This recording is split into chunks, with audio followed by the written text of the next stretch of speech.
All right, we're up on YouTube. Okay. And the chief left us.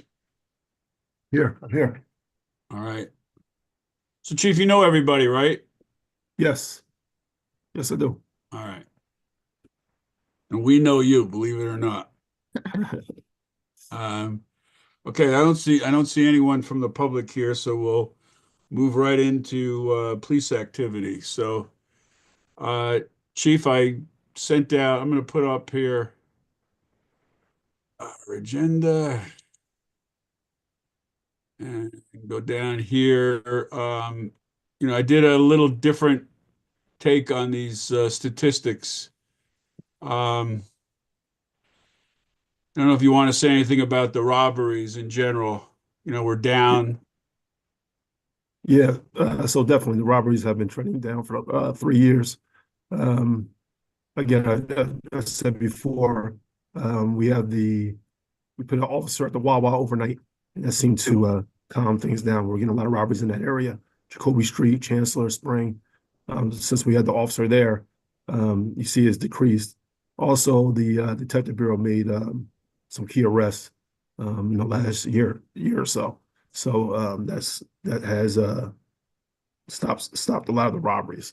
But it seems like if we go to the next page with the burglaries, that has picked up.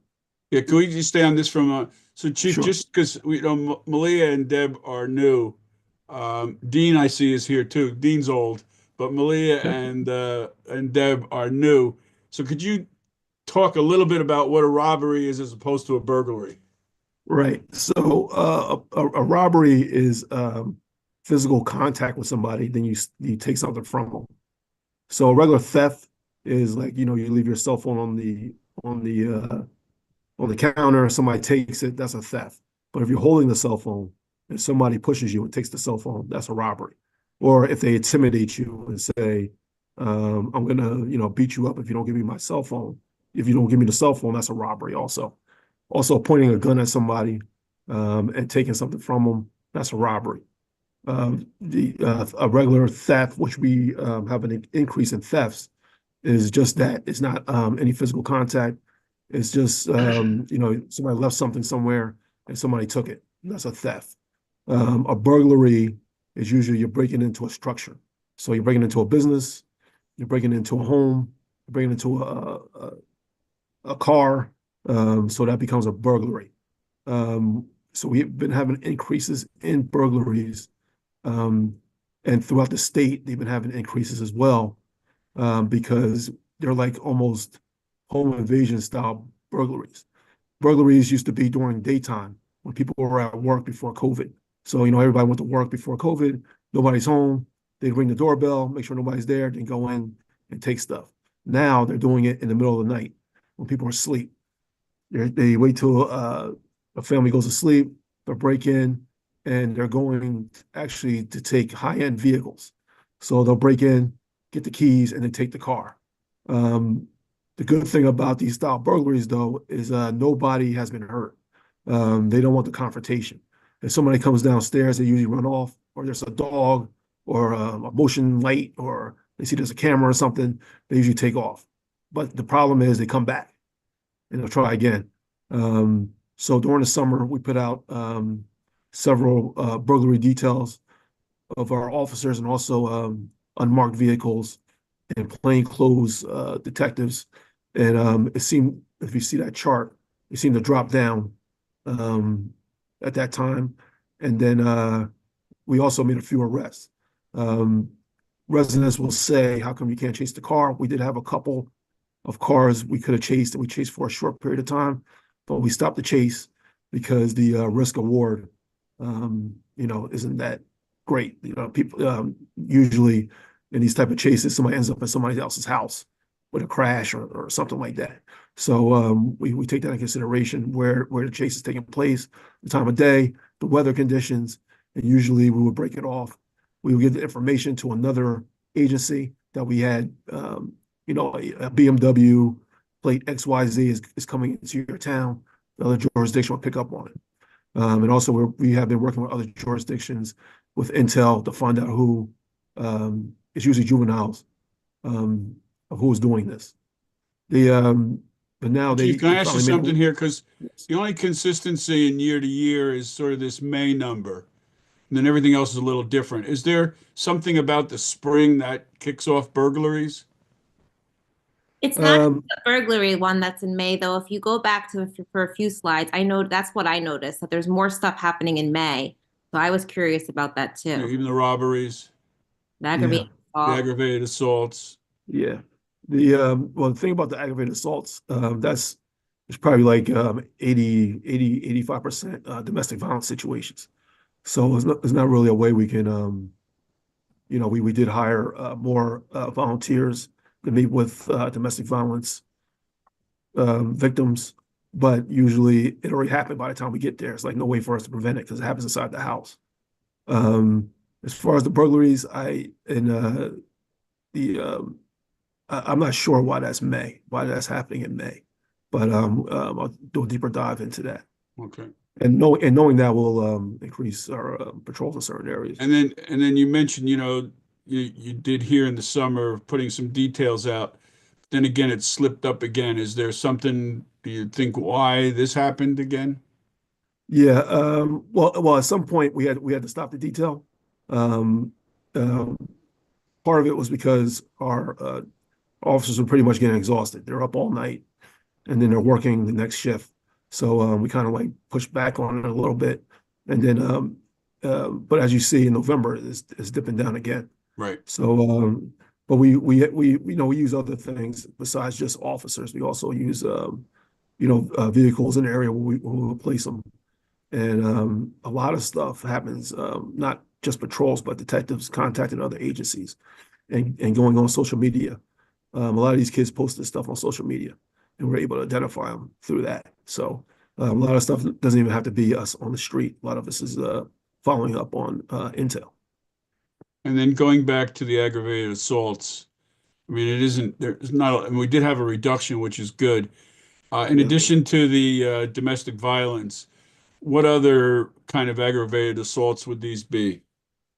Well, aggravated assault is not a robbery. So they threatened somebody or they did something and didn't steal anything. So it could be they pointed a weapon at somebody and the person got away or something.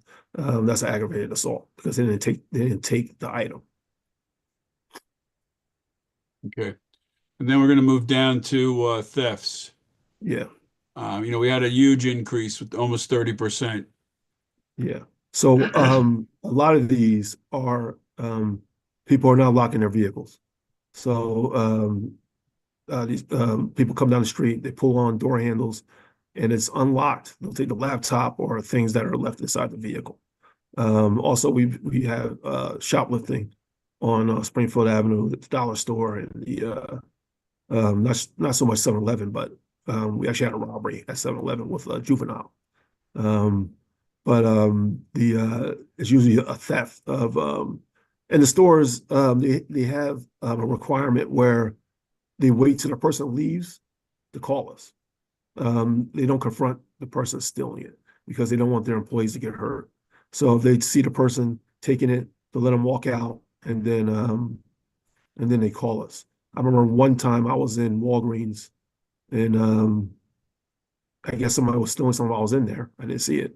And then they called us when the guy left. And I was, I didn't know I was a police officer, but I was like, he called us, I would have, but that's their policy. So and we make a lot of arrests that, persons walking down the street with the items on them and we make the arrest. But we have to keep it as a theft. Also package thefts, porch pirates taking packages, of course, during the holiday season when people are getting stuff delivered, with Amazon and everything else. But a lot of people have cameras, and we check the cameras and we try to make identification and make an arrest from that. Again, it looks like, we get this particularly this year, we got this big bump just right after the winter into the beginning of the spring. And then again, when school started, is this kids like at Walgreens stealing stuff and stuff like that? Not so much, but also we carry thefts from high school. So Okay. Yeah, there's cell phones taken from a locker or different things in high school. We carry that theft as well. Okay. And the I have kids, as far as shoplifting, You mentioned that people are leaving their cars unlocked. I feel like we did a good job communicating out for people to lock their cars for a little while. Was there like a downtick in that and now it's an uptick again? Like, do we need to put that messaging out again? Or yeah, we got to put it, we have to put it out again because it is. I was looking at the stats before this, and there is a lot of car rummagings or vehicle But rummagings. Chief, are they related to, did they go down when the communication was out and then go up when we stopped telling people to lock their cars? Or did it have no relation? I don't think it had a relation. I But don't think, we haven't had a lot of what went down. As you see, auto theft went down a little bit and has been going down every year. People for the most part are not keeping their cars running like they used to.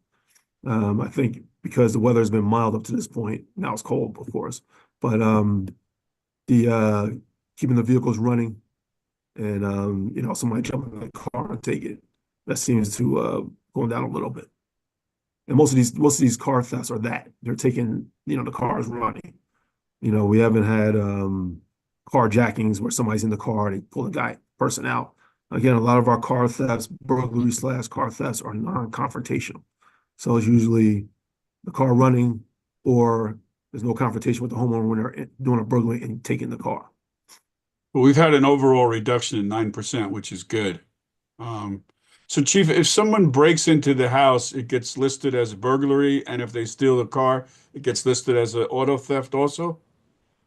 No, they just call it a burglary because it's like if you break into the house and you take the jewelry, Okay. it's the same thing. It's property. You go in there Got and it. take it.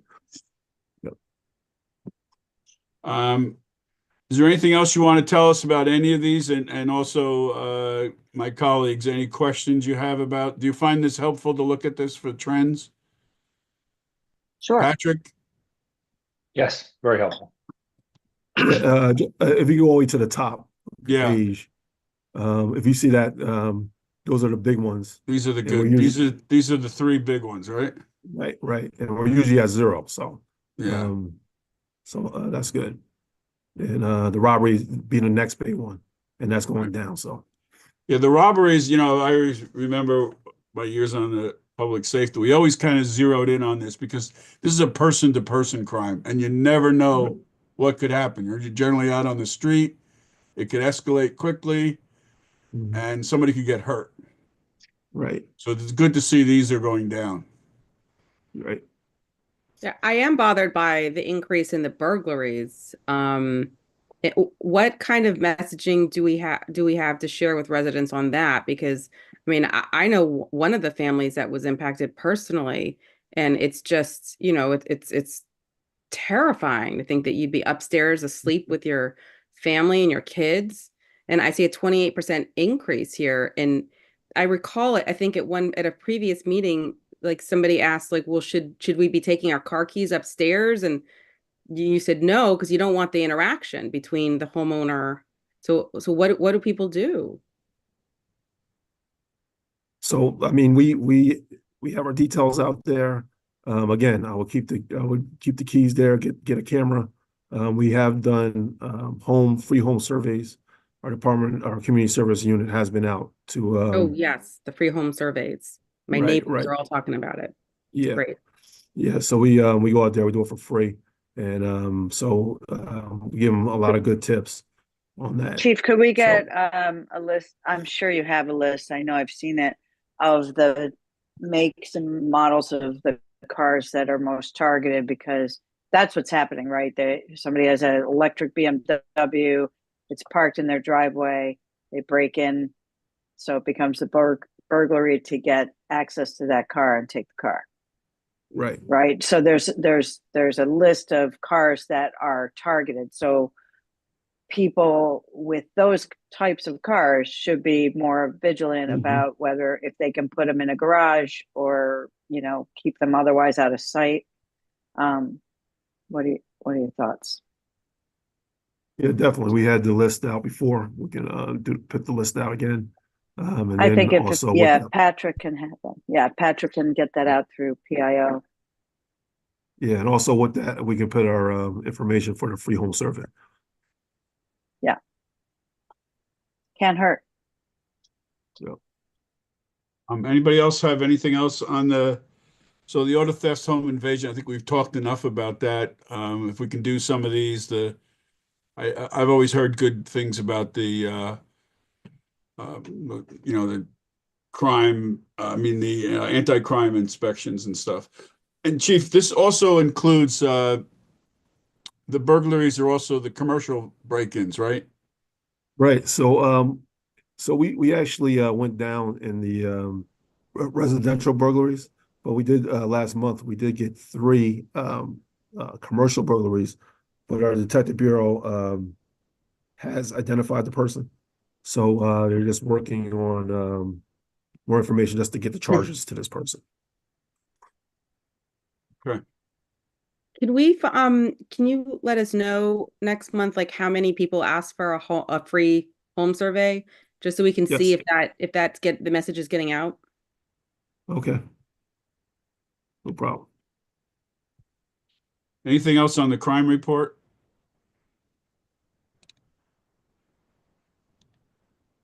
Okay.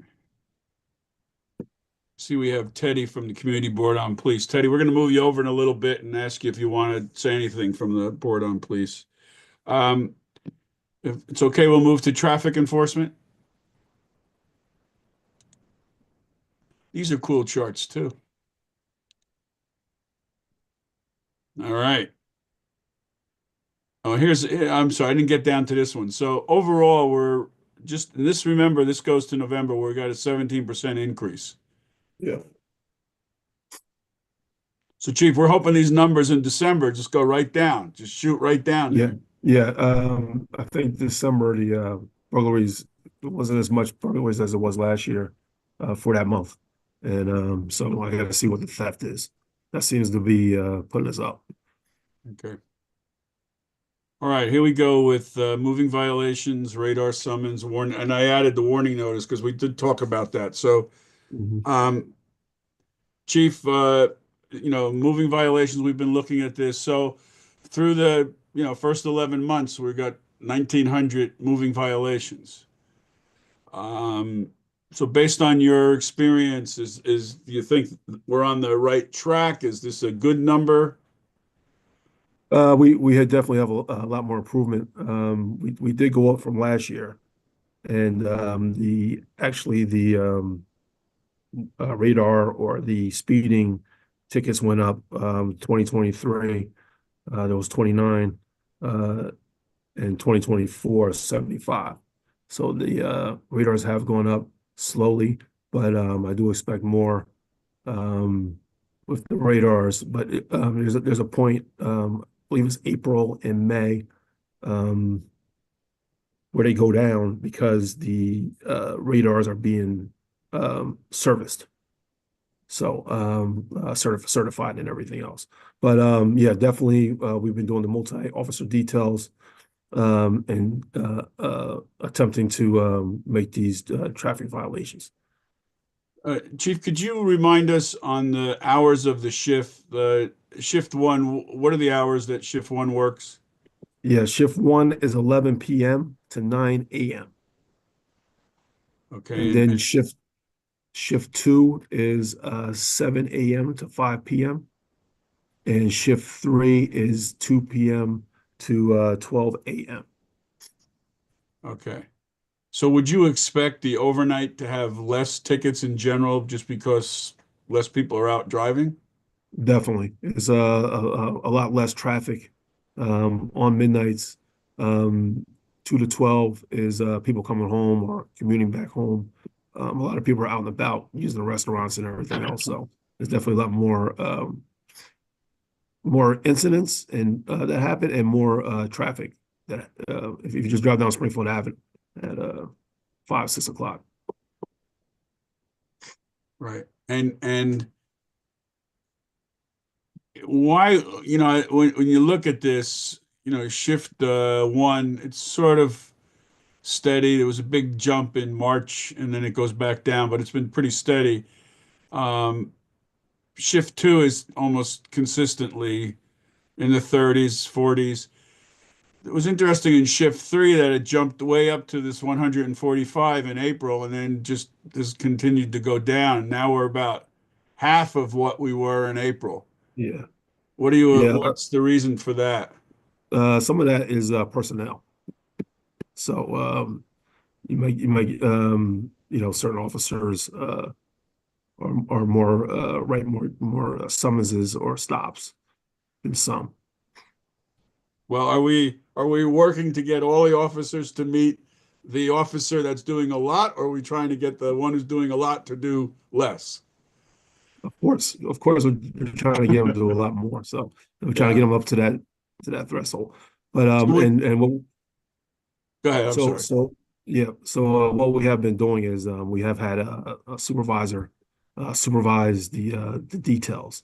What we're going to do moving forward because of the schedule change and everything else, we're going to do more of I say K55. K55 is radar details. So we're going to make sure we're doing a lot more of those for speeding. So we and also with the new schedule, we should be able to do more enforcement around the schools when school's in session or people are coming to school. Any colleagues, any comment on the moving violations? It's nice to see an increase, Chief. Thank you. And keep it up. I know that the Community Board on Police is interested in looking at this data, especially if we can also show where in town these moving violations are occurring. Like, what is the demographic looking like? Right. So, and we'll yeah. talk about that in that committee. Okay, here's the radar. Again, shift 3 is pretty consistent.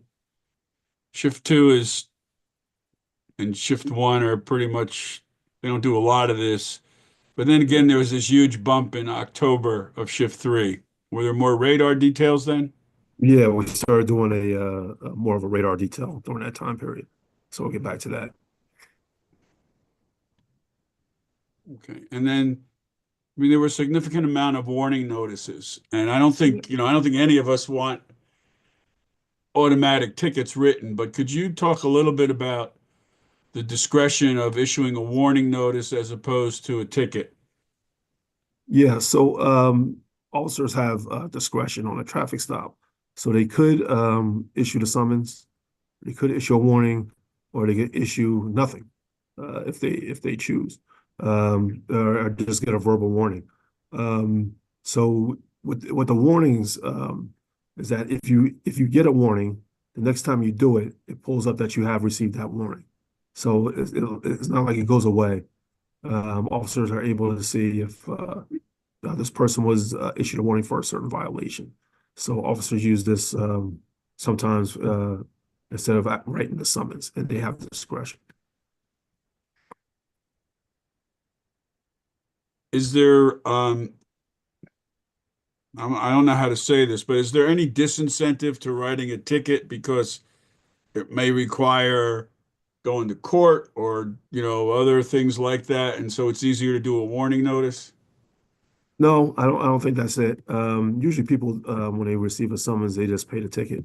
I mean, every once in a while, a person will come to court, but, and it's usually, if the person, usually when the person's working their shift, when they schedule court. So I don't think that's much of an issue. I don't think that's it. I think it used to be an issue once upon a time, not necessarily here, but just in my experience in other towns. But maybe the virtual court has made a difference. That, they might be less, it wouldn't be as much of an imposition for them if they have to go into court if somebody contests a ticket. The officer, I mean. Right. Okay. Anything else? Anybody have any comments or questions about this? Okay. We're going to move to some of the Prospect in Oakland, Deb, you wanted feedback on the crossing guard? Yeah, I was just curious, like how it's going, because I know, Chief, you weren't sure that was the right spot, and I was just curious if there's any feedback of how it's going, or if there's a lot of people, kids, or what is happening over there. No, it's going good. We got a good crossing guard there. He's strong there. So, and I haven't heard any complaints since he's been there. So, I haven't heard any complaints about crossing guards in a while. So, seems to be everything seems to be working. We do need to hire 3 more crossing guards. We had one resign, so we had to put somebody there, and then we usually get 2 floaters to fill in if somebody's out. So we just need to we're in the process. I believe we found one, to fill one of the slots. So we're going through the process with that.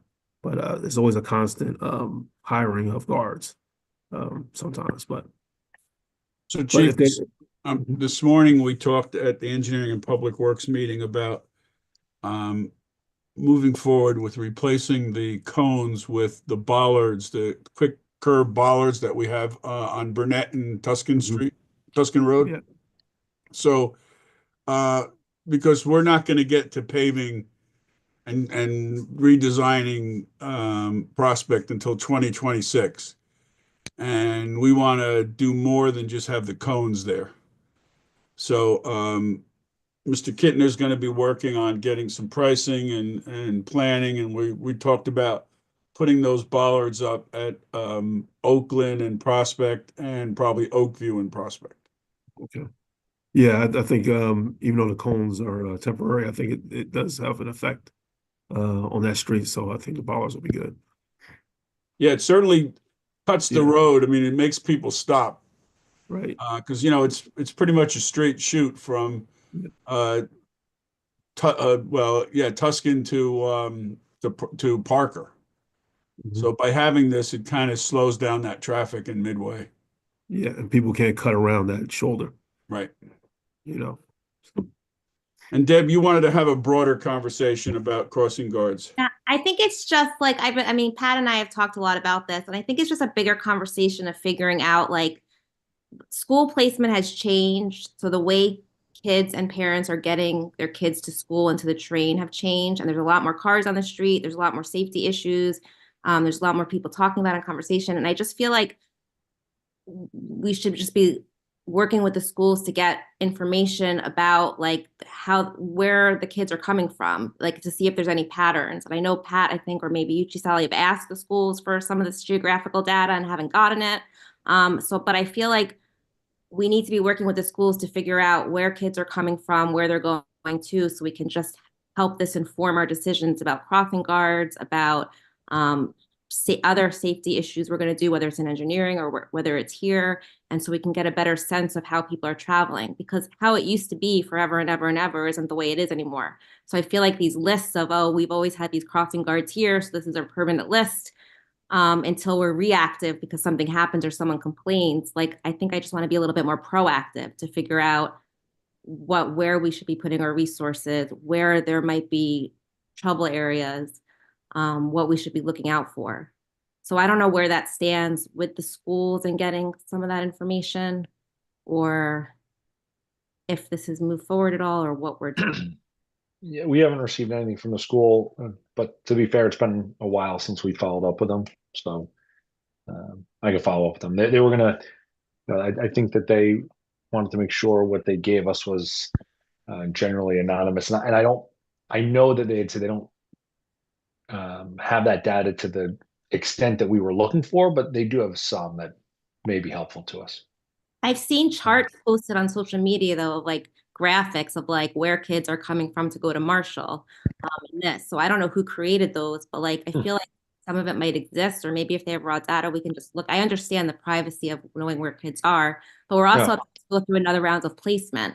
So even if we can't get the information from like this past year, like forward thinking, it would be nice to be able to, work with the schools to have that information in advance so that we can actually plan accordingly versus be reactive.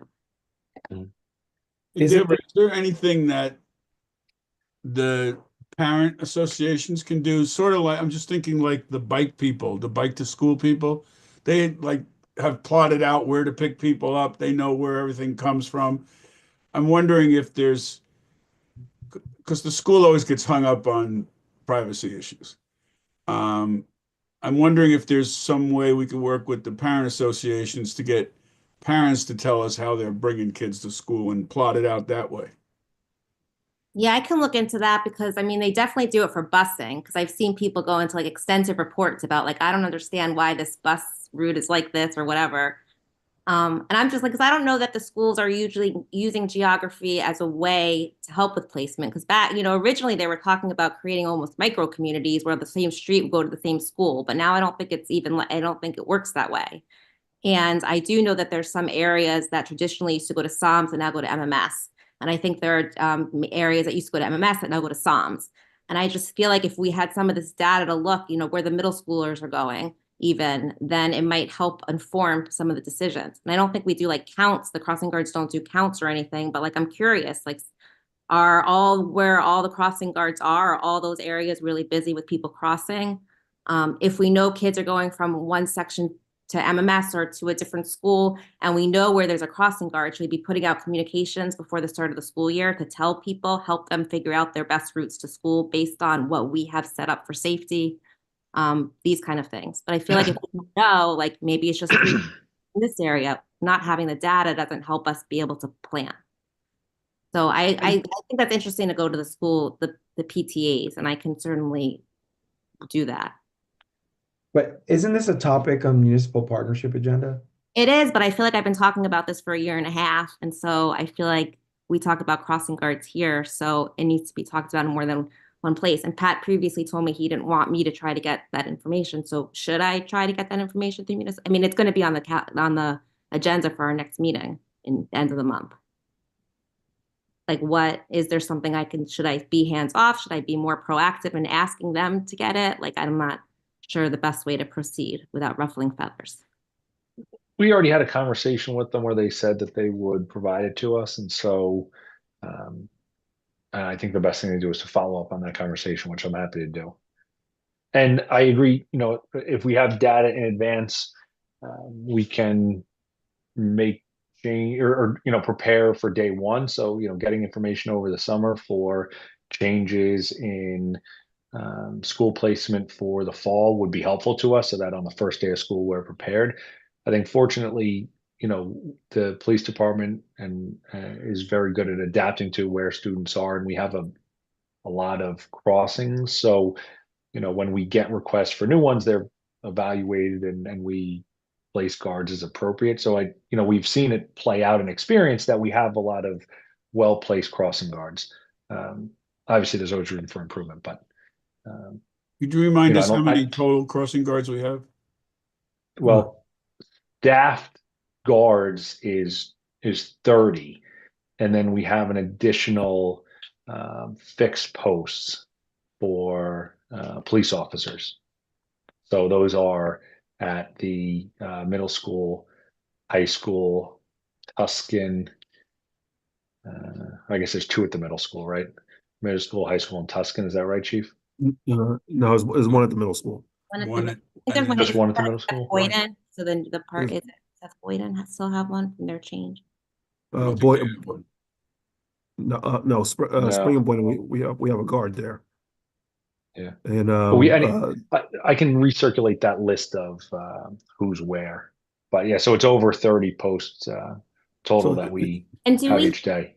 Do we hear anecdotally from these crossing guards, like, are there like what it's like there? Like, there's tons of kids. It's more than it used to be, less than, I don't know. Just do we have any? Do you ever hear feedback from crossing guards? Yeah. So my captain meets with them. I think it's like twice a year, and he gets feedback. But yeah, there's a lot of kids on Spring and Boyden that come. They have 2 guards. We have 2 guards there, and we have 2 guards on Spring and Burnett. We have 2 guards there, so that's a lot of kids coming through. And then I think, and then at the high school we have an officer up top on Academy in Parker, and then down below we have a crossing guard on Valley and Parker. So those are like the big, and of course the middle school as well. Tuscan and Valley is a big one because you got kids walking down to the middle school and you got kids walking up to Tuscan school. Can I just ask how, just take a step back, how were the placements that we currently have, how were those arrived at? That's been there before since I was a patrolman. I know, So, I know, we're going really back, but It's a list that they've just had from always, and it never hasn't Mhm. changed. And then when people complain or something happens, and we have to look to well, see. I want to hear from, yeah, from the chief or maybe Mr. DeLuca. I think what the chief said, I mean, Yeah. they've been It's basically dot These- to dot to the Yeah. schools. Yeah, right, the most around the direct routes. schools.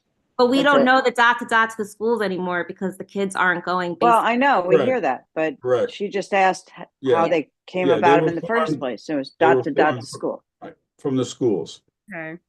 Yeah, I we wonder- actually Oh, go ahead, please, chief. yeah, also we have adjusted times though, because sometimes the schools change times. And so we Right. adjusted the times of our guards to fit the school. Because we'll sit there, at the beginning of the year, the people are complaining there's no guard there because we're going from the time last year. Then once we realized that we adjusted immediately. So, And So I think we have added guard as well over Right. the And I- years. I And that think the, communication has gotten better though with the changes that the schools make, right? We had that hard bad year, but last year I thought it went much smoother, and you guys. right. Yeah, we had a meeting with them, and I asked them like 5 times, "Are you changing the hours? What's the don't?" So he's like, "Yeah, those are the hours." So we adjusted it. I wonder if there's any way to, do a survey of our residents. I don't know, because we can get the information of where each of the students, we should be able to get the information of where the students in Maplewood are going to school from the school, which is what Pat's working on. But I don't know, in terms of getting a grasp of the changes, I don't know if we're going to be able to get that unless the school district gives us the data from now versus before the intentional integration plan, to see the change that Deb's talking about. I don't know if we're going to see that in the data unless we're able to compare. I don't want to see the change. I just want to know where kids are Right. coming from and what schools are going to. And I don't even. Right, but if our guards are at the Yes. point to the schools, and that's changed, that's what I'm saying. So- Because if we have a whole group on Richmond, for example, now going to MMS, and previously they went to SOMS, then that's a change, and so that's, I think, what we're trying to flesh out. And I don't know the best way to do that. but what has not changed is, if I think when you look at the map, what has not changed is the high traveled roads. So you still have Boyden Avenue, Springfield Avenue, Valley, Irvington Avenue, Ridgewood, Wyoming. Those are still consistent. Prospect.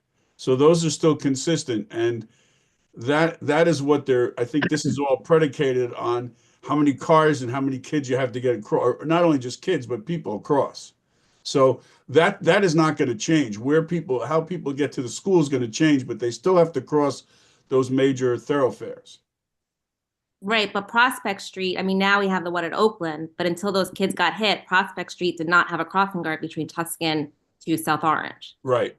right? And so that's the point that we were trying to make. Right. And so there might be next year, maybe there's other areas. And so I just feel like knowing where kids are coming from and where they're going to is really important to figure out where we can help support them getting there safely. Right, but they're likely to be, Deb, on still those kinds of roads. They're going to be either on Boyden or they're going to be on Parker. It's not going to be on Lexington Avenue. Or it's No, not of going to course. be, yeah. Right. I understand that. Yeah. But I don't know I only know this side better because I live over here, but I don't know what's going on Ridgewood either, because those placements change too. I know people on Ridgewood are always worried about crossing Ridgewood as well. Well, So, because they don't have a sidewalk on one side, that's why. right. Right. So I just feel like, more being proactive and having data. And even if it's not looking backward, but just let's look forward. Let's talk about next school year. Well, Patrick, if you can get that information, I think, and then in that liaison meeting, work that out and see if we have to, do anything differently. So he's not in a liaison. I'm not in the liaison meeting, but I'll send an email to the school district. I'm surprised because when we set it up years ago, we did have the two administrators in those meetings, but okay. We have them come, the superintendent comes. Maybe Pat should come. I haven't been That's- invited. Set it up, right? Well, you're invited now. Okay, we're Pat, you inviting you. contact Julie, That's go very to strange, yet another because- meeting. Because when we set this up, it was two members of each governing body, two members of the board, and then the three administrators, superintendent and the two administrators from the. Right, but since we've been on it, there haven't been, so Pat, maybe Ah. you could talk with the superintendent of the schools and with Julie and just kind of be informed on that, because I'm sure you want another meeting. But it's helpful for both administrators to be there for the communication of what we're talking about Absolutely, here. absolutely. Yeah. I thought you guys were there. Nope, not Joe since I've Manning been on. hated them, but we made him come to all of them. Chief, while we're talking about crossing, can you give us an update on the student who got hit over by the high school on Academy and Parker? I mean, what that was, what we read is that the driver got some tickets. Was the crossing guard already gone? Yeah, so on you're talking about Prospect in Oakland? No, Or- this was a student who got hit at Academy and Parker Yeah, by the high yeah, school. yeah. I believe the guard wasn't there. And then what the school, what the district is saying is, I think Stanley was quoted saying that, they're going to reach out to the police department and talk to the kids about, safe pedestrian travel. Have they done any of that? They have not. This I know is going to be on the agenda at municipal partnership meeting. Okay. It's been a conversation that we've been having and the health department also about just communicating safe traveling, like with Olivia. Sheena and I met with the superintendent a couple of times with regard, since the accident on Prospect, and talked about, he's got high school students working on education program and being proactive that way. So we have communicated about it, but it's been the holidays and everything. So it's been probably a month and a half since we've had an update. So I'll reach out to him again to see what's up, because they were moving on it. And because we talked about getting information through the schools to the students about safe passage and their own safety, being a partner in their own safety when they're walking to school, right? So we're trying to get the communication out from the schools. We talked about having education programs in the classroom to the kids. So I'll follow up with the super and see where we're at with that. Okay. Chief, anything about the four-way stop sign on Parker from your angle, perspective? We heard from Kittner today that it's working well. We've heard from, when it first went up, we heard from residents they were very happy. Yeah, they seem to be not rolling through and stopping. So it seems to be working pretty good. Okay. Anything else on traffic enforcement? Pedestrian safety? We're good? All right, let's talk about overtime. Looks like we're using up a lot of overtime. Yeah, we used a lot for our burglary details where we were doing over the summer. And also the Detective Bureau following up on investigations for a lot of these burglaries and vehicle thefts. So some of these cases led us to like New York, and we went out to process the vehicles and staying overnight and being in these areas. Also, but the bulk of it, if you look at it, is sick replacement or vacation replacement. Our schedule last year was pretty thin on the weekends, where we were constantly given overtime to get to our minimum shift. So that was also the issue. Also, we are some of our dispatch shifts are what we call quiet times. We might have one dispatcher working on that shift, and if they use their time, that causes overtime as well.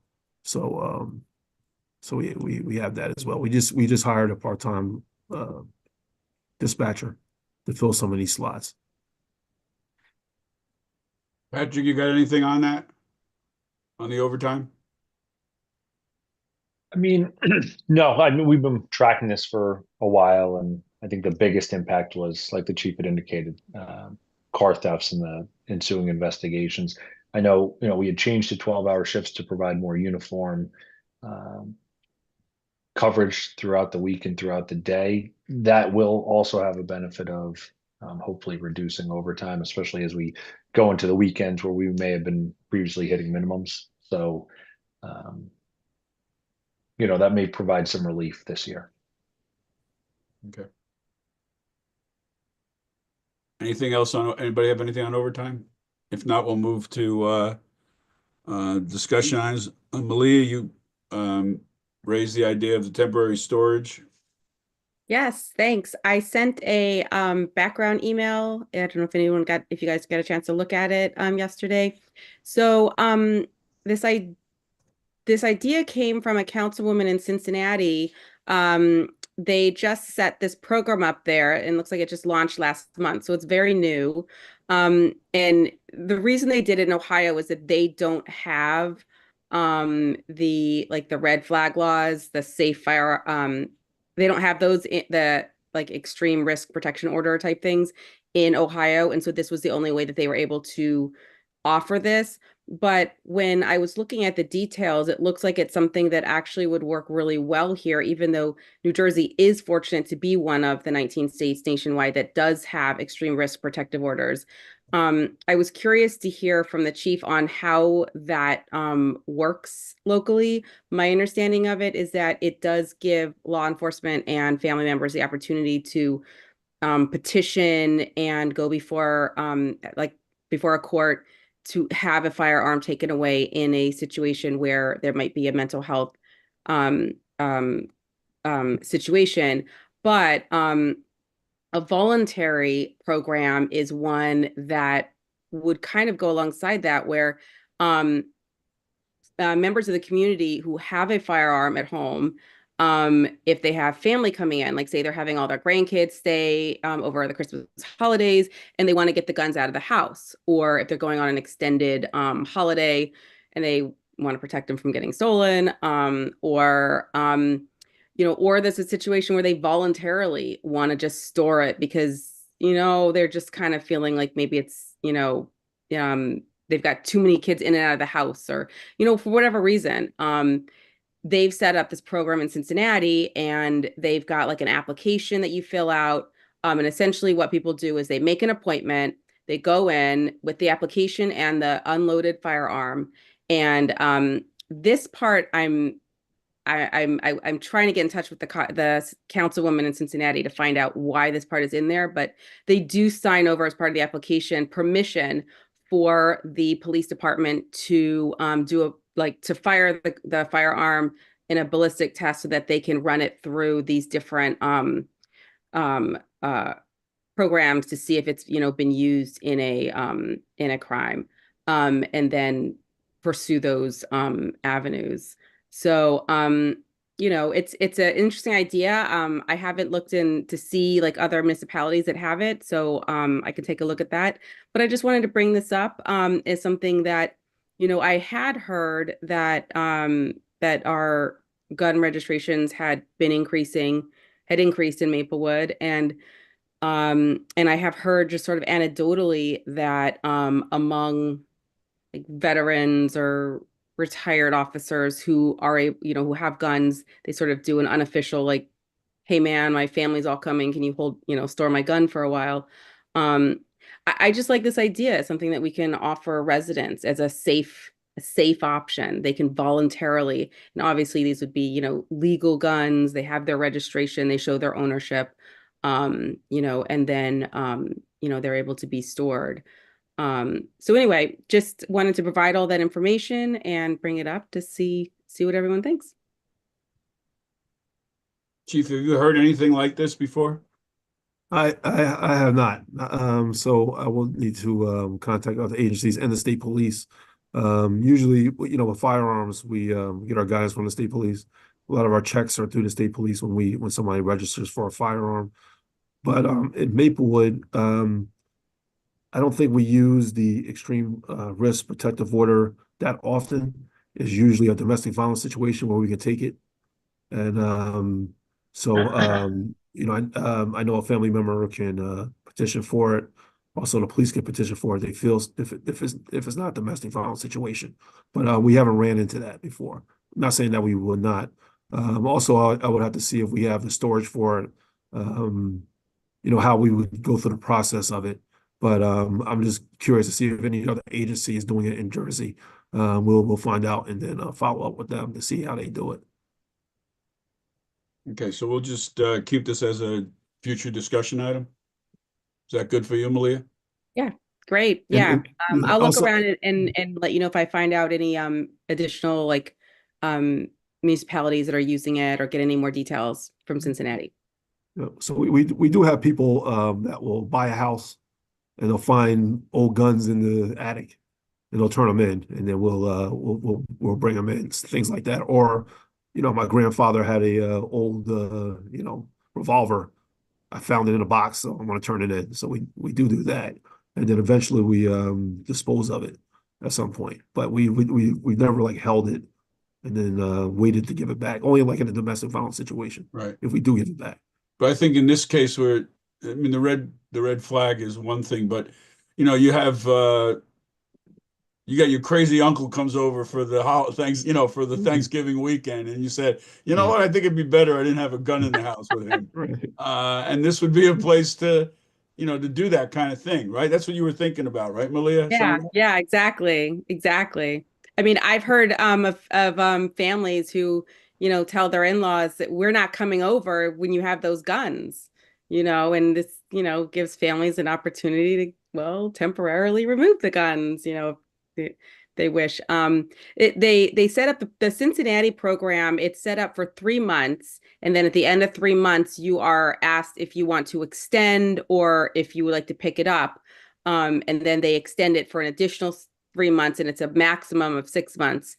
And you do have to make an appointment and then come in and pick it up. So that's how they set it up. And we are giving out, I believe that you already are giving out free gun locks. Yes. Yeah. Yeah. I think it's a good idea. We should explore it further. I support it. Especially, you know, there are households where there are people in crisis or experiencing things, and there might be, you know, gun owners who may decide to take us up on this if we can make it work. So I think it's a good idea. We'll keep talking about it. So tomorrow night, right? We have the promotional interviews. Yes. Chief, we got the information today, so everybody should have gotten their information today. We're interviewing 3 officers, 3 sergeants, 3 sergeants for lieutenant. Yes. and 1 There'll be, lieutenant position. Yeah, 1 lieutenant, and there'll be a patrol lieutenant in one of our squads. So now the schedule has changed. Now we have 4 squads. So we have a lieutenant for each squad, and we have there's about 2 sergeants for each squad as well. So we have an A squad, a B squad. The A squad is working 4 days. The B squad is off. The A squad's off. The B squad's working. So they just rotate different their days off. Okay. Yeah. And are we creating a list, or are we just creating a single choice tomorrow night? A single choice. Okay. All right. The mayor wanted to bring up the Halloween curfew. She received an email from a resident near the 7-Eleven on Springfield Ave. It lives behind it, I think. And anyway, on Halloween, there was some stuff happening on the street there, and it ended up where the window on his front door of the house was smashed. So he's suggesting, you know, we think about a curfew. And I know, Chief, this Halloween, we had a lot of stuff going on. So I think the mayor wanted to raise it to see what your thoughts are and if other towns do something like this, and if you could advise us, not necessarily tonight, but in the future, as to whether or not you think from a policing perspective, it makes sense. So I worked that night, so I was out there.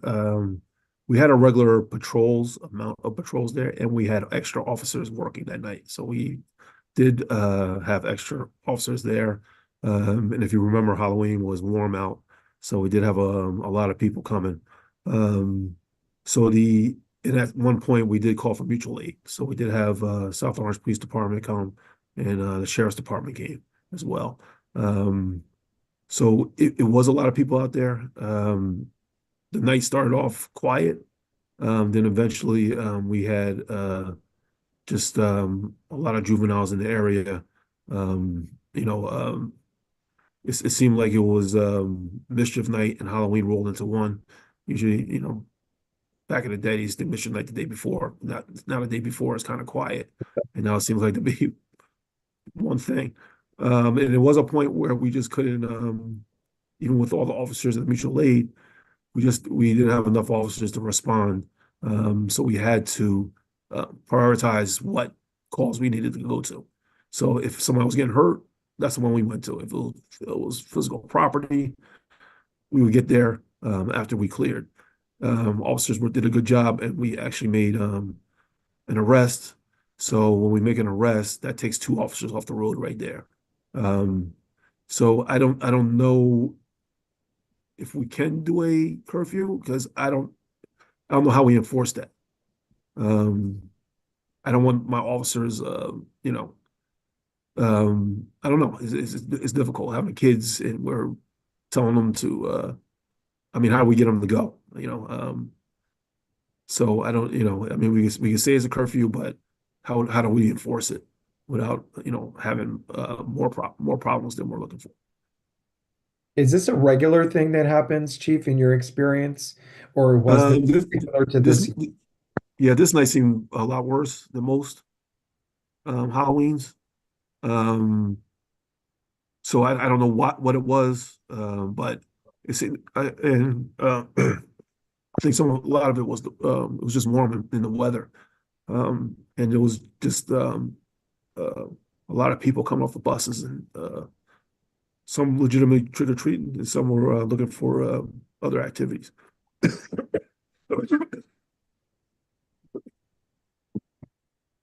So I would just point out that this year's Halloween is going to be on Friday. So I would think that there's going to be lots of parties, and it could be a little bit more crazy, just thinking ahead. Also, good point on how do you enforce that. I personally don't like the idea of a curfew, but I also was going to point out that Halloween was on a Friday. Yeah. I don't like the idea of saying we have a curfew. Yeah, Yeah, I I don't either. Oh, certainly not at 8 o'clock, but even if it was 9 or 10 or 11, like unless there's like a massive public safety threat and there's a pervasive problem around town and it's a regular thing, I just don't think curfews are a good idea. I think But they're I don't very know. difficult to enforce. Yeah. And what's a curfew? If some kid is walking, say they work at Burger King and they're walking home, Mm-hmm.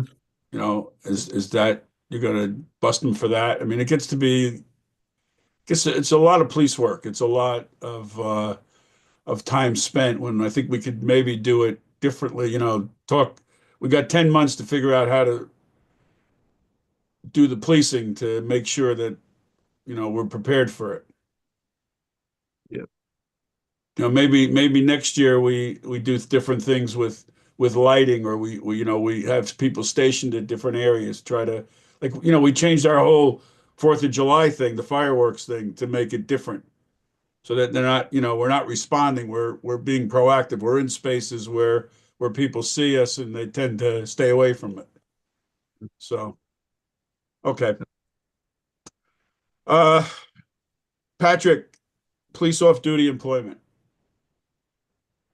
So there's two pieces to this.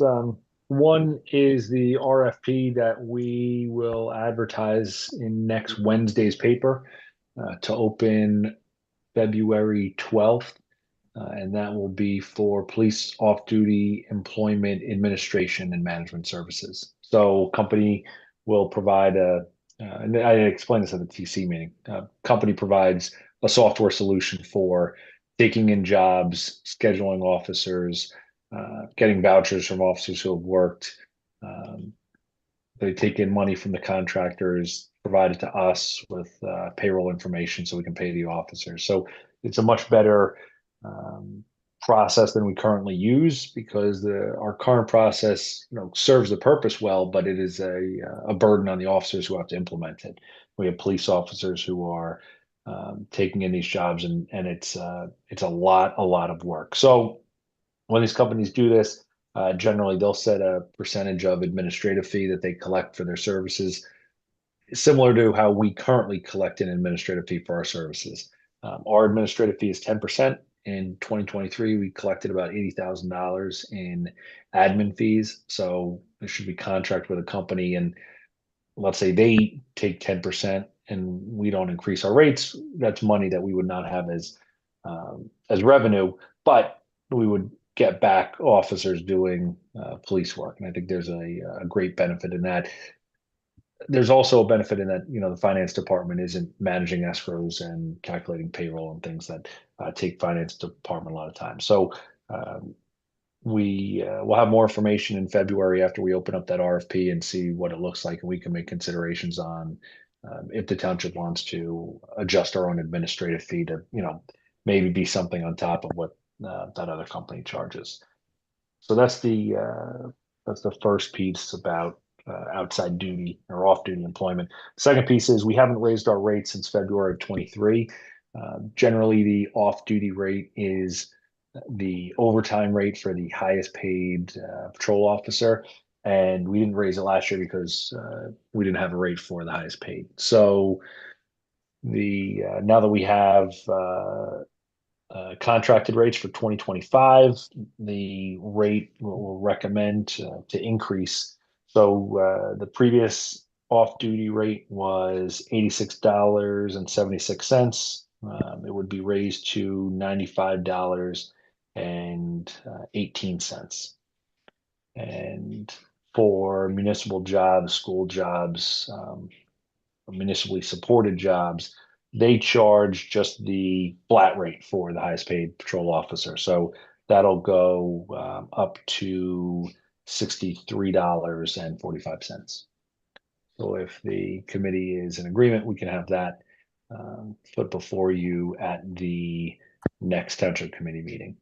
There is, when I was looking over the resolution, one thing that caught my eye that I don't know if you want to discuss here with the TC, but we talk about municipally supported events that would receive the municipal rate for police officers, and most of them are like CHS Booster Club, school events, even Maple Woodstock, where it's open to all residents. But on there is Oyster Fest, which is a ticketed event, and I just don't know enough about that event, but also similar events that may receive that overtime rate.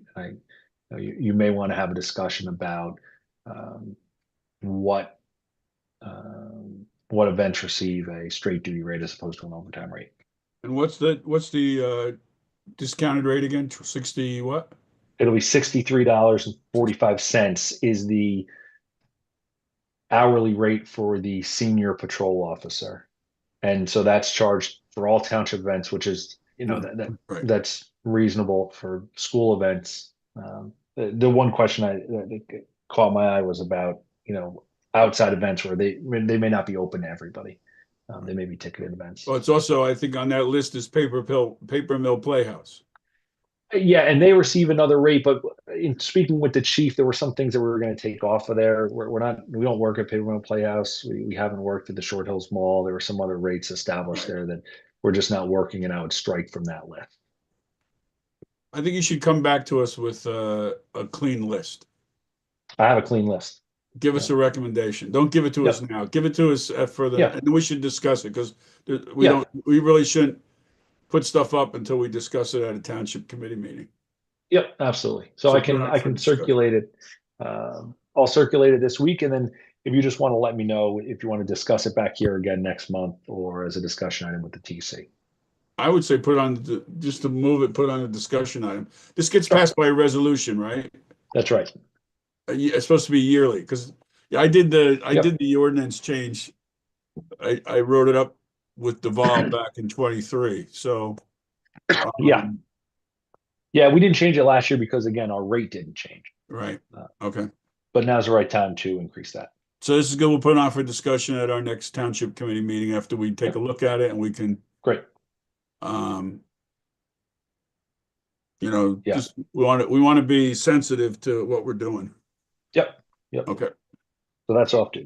I would just mention, like, Oyster Fest is a ticketed event, but it raises money and for a cause, so that's just something to keep in mind. We can Yeah. discuss it. But there might be others that do the same and we have to treat Yeah, them. you're right. And we should make sure that they're all treated fair. I agree with that. Yeah. Okay. Can you move over our liaison from the community board on, please? Yes.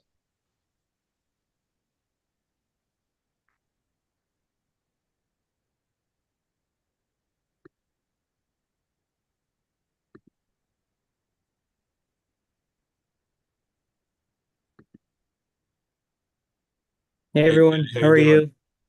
Good. So thanks for sticking around for the last hour listening to us. We wanted to give you an opportunity if you wanted to give us any feedback, anything from the board on, please.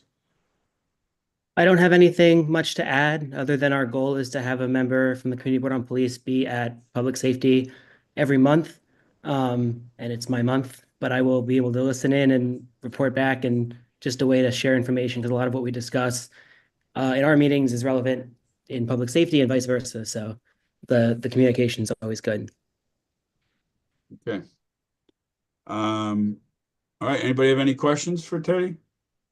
No, but I do have a just sort of like historical context of having the member of the community board on police. We have, you know, recently, and you can do things differently, Vic, obviously as the chair, but we have invited the community board on police liaison to join us during our discussion as a panelist and not treat them as a member of the public, as it were. But again, your prerogative as the chair to conduct the meeting in a different manner. Yeah, I think I'd like to keep this as a panelist because this is really a township committee with the chief, and we can move people back and forth. It's pretty easy. Okay. Well, thank you, Teddy. We're going to move you back now. Thank you. Have a good night, everyone. All right. Thanks, Teddy. All right, Patrick, you want to give us an OEM report? Yeah, we have a new Essex County Sheriff, and the previous Essex County Sheriff was our OEM coordinator. So the new sheriff is now our OEM coordinator from the county. And so we've had just one kickoff meeting with him. That's Sheriff Jones. So look forward to working with them. You know, some of their OEM staff changed over, but a lot of them have been involved for quite a while. So fortunately, we continue to have good relationships with them. We are working on our hazard mitigation plan. Maplewood has a plan that becomes part of the county plan. Good for the county in that we talk about potential hazards in our town, but also good for us in that it may make us available for federal funding should it become available to mitigate some of the identified hazards in the plan. So we've been working through that for a few weeks now. That'll be submitted to the county this week. And you had on the agenda CERT Sure. training. Anything going on? Because you were supposed to do some outreach to them and training.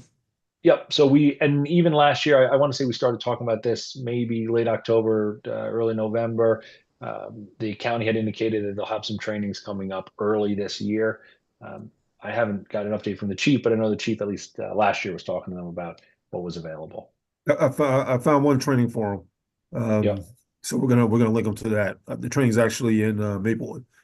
So All right. yeah. And you'll share that So- with me too, Chief, so I want to get involved Yes. with Mhm. them and that. All right. Anything else, Patrick? That's it. Okay. On the South Essex Fire Department, so we're pretty much on pace to get to around 5,000 incidents for the year, maybe a little less. The bulk of them are the EMS runs we do in Maplewood. We do not do EMS runs in South Orange. Their coverage is from the South Orange Rescue Squad, and they have an arrangement with, I guess it's Barnabas. So again, I would say about 40% of the calls that the fire department responds to are related to medical EMS calls. We have not fought a lot of fires, luckily. We actually, most of our fires are outside the boundaries of the two towns on mutual aid. We do a fair amount of cooking fires, but our response has been good, and which is positive. We can get there fast and put out those cooking fires, then we don't get building fires. So that's all a good thing. We do a reorganization in January, and we switch who the chair of the management committee is going to is. Last year was Sheena. This year it'll be me. And then we'll be reappointing Greg Lembrick as the third member, the independent member, which is required by the state. The state limits the representation to one member from each town, and then those two members have to select the third member. And Greg has been serving in that role for a couple of years now, and it's been working out well. So that's about where we are with that. Any questions? All right. Anything else for public at the moment? All right. So let's just vote. Deborah and Malia, you want to make a motion, and second, we go into closed? Motion that we go into closed. Second. Okay. Everybody's in favor of that? All right. Patrick, you're going to get us off of YouTube? Yes. And, remove And good night, Teddy.